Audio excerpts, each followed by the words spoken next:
Welcome to This Explainer. Today, we're taking a truly fascinating journey into the raw data behind your doctor's decisions. Modern eye care isn't just about looking through a microscope and making a best guess. It's a rigorously tested, incredibly precise science. We're going to dive deep into the evidence together, uncovering the exact research that takes all the guesswork out of treating one of our most complex and precious organs, the human eye. It's a pretty great question, right? How do doctors actually know which eye treatments work best? When you're sitting in that exam chair, the standard treatments you're prescribed aren't just educated guesses that have been passed down over the years. No, they are built on massive, landmark clinical studies, usually hiding behind a totally dense alphabet soup of complex acronyms. We're talking DUS, SCUT, HEADS, and RA heads. Well, today, we're going to completely demystify those acronyms. By looking at the actual data, we'll see exactly how clinical trials shape the way we treat everything from simple dry eye all the way to complex retinal diseases. So, here's our roadmap for today. Number 1, tackling dry eye disease. Number 2, fighting corneal infections. 3, keratoconus and cornea structure. And 4, protecting the lens and the retina. All right, let's jump right into section 1, tackling dry eye disease. Making our very first stop right on the surface of the eye, the tear film. If we look at the guidelines from the DUS workshop, it actually breaks down a massive public misconception. See, when most people hear the phrase dry eye, they just assume their eyes aren't making enough tears. That's called aqueous deficient dry eye, which is fundamentally an issue with the lacrimal gland. But if you look at the other side, you'll see evaporative dry eye, largely caused by meibomian gland dysfunction or MGD. The data shows that this evaporative type is actually the main culprit for most people. Your eyes might be making plenty of tears, but without the protective oil from those meibomian glands, those tears literally just evaporate right off the surface. Because dry eye is so incredibly complex, the DIAS report created a highly structured, step-by-step approach to treatment. Let's walk up this staircase together. Doctors don't just jump to the most intense treatment right away, they escalate it. Step 1 is super simple: education, environmental changes, and artificial tears. If that doesn't quite do the trick, we move to step 2, adding anti-inflammatories or punctal plugs to keep the tears on the eye a little longer. Step 3 gets a bit more advanced, with autologous serum drops or special scleral contact lenses. And finally, if absolutely all else fails, step 4 brings in surgical interventions like amniotic membranes or grafting. It's just a beautifully logical progression of care. Moving on to section 2, fighting corneal infections. Going one anatomical layer deeper into the cornea, the stakes get pretty high. When you're dealing with bacterial infections in the eye, one of the absolutely scariest terms you can hear is MRSA, a highly drug-resistant bacteria. The data we have from the ARMOR study, which tracks multi-drug-resistant bacteria across the United States, is fascinating. For years, the rates of MRSA resistance to standard antibiotics like fluoroquinolones were terrifyingly high, peaking right between 2005 and 2015. But check out the recent trend. The data actually shows an optimistic, downward trend of decreasing resistance over the last decade. It's a huge sigh of relief for eye care professionals everywhere. But how do we actually treat these severe bacterial corneal ulcers once they happen? Well, for the longest time, doctors fiercely debated whether adding a steroid to the antibiotic would reduce scarring and speed up the healing process. Enter the SCUT trial, the Steroids for Corneal Ulcers trial. And honestly, this brilliantly illustrates exactly why we do these massive studies in the first place, because the finding was a complete surprise. You'd think throwing a strong steroid at an ulcer would speed things up, right? Wrong.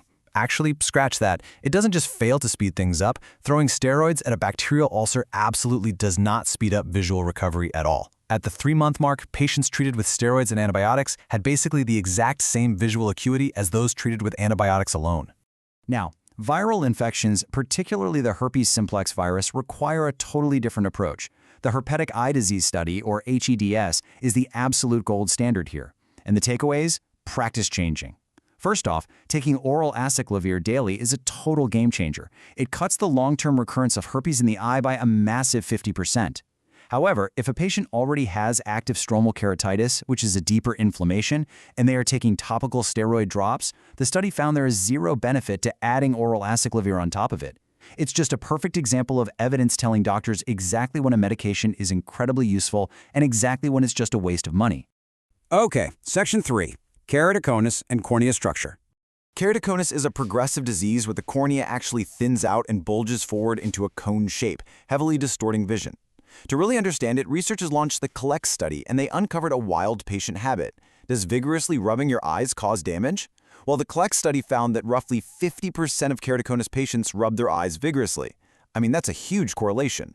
Now, the scientific community still actively debates this today.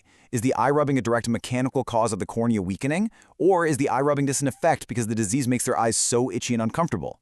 Either way, the clinical advice is absolutely clear. Stop rubbing your eyes.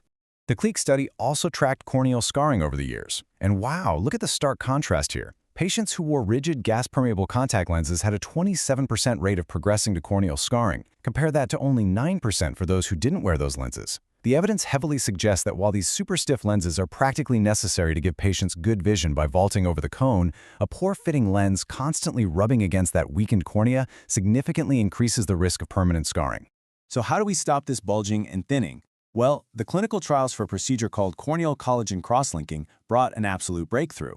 It's a fascinating, highly standardized three-step procedure. Step 1, the surgeon gently removes the top layer of the cornea, the epithelium. Step 2, they soak the eye in riboflavin drops, which is basically just vitamin B2. And Step 3, they shine a specific UVA light directly onto the eye. This whole combination creates brand new chemical bonds, crosslinks, within the collagen fibers of the cornea, literally stiffening it up. The trials showed this successfully halts the progression of the disease right in its tracks. And finally, Section 4, protecting the lens and retina. So we just talked about using UVA light for crosslinking, which actually brings up a really great point about cataracts in the deeper structures of the lens. We all know UV light from the sun is bad for our eyes, right? Well, the Waterman study clarified a massive public misconception by breaking UV light down into categories. Turns out, UVA exposure actually showed no association with cataract development whatsoever. It's the UVB exposure that is the real danger here. Chronic exposure to UVB light results in a 3.9 times higher risk of developing cortical cataracts. So you might honestly want to go double-check the little sticker on your sunglasses right now to make absolutely sure they explicitly block UVB. Moving all the way to the very back of the eye, to the retina, we have to look at age-related macular degeneration, or AMD, which destroys central vision. The massive AREDS-1 study asked a simple question: can vitamins actually slow this down? The answer was a resounding yes. They developed this exact formulation: high doses of vitamin C, vitamin E, beta-carotene, zinc, and a little copper just to prevent a copper deficiency from all that zinc.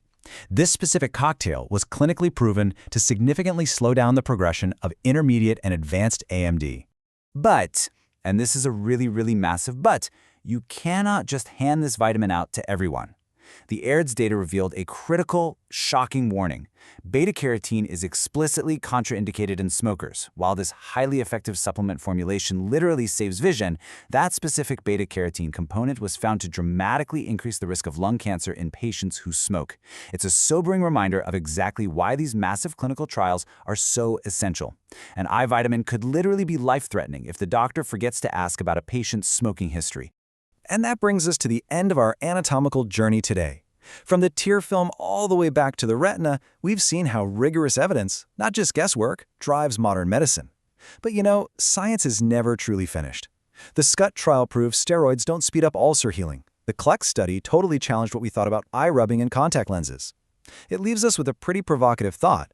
As new clinical trials continue to unfold right now, which accepted facts about the eye will evidence-based medicine rewrite next? Stay curious, keep looking at the data, and thank you so much for joining me for this explainer.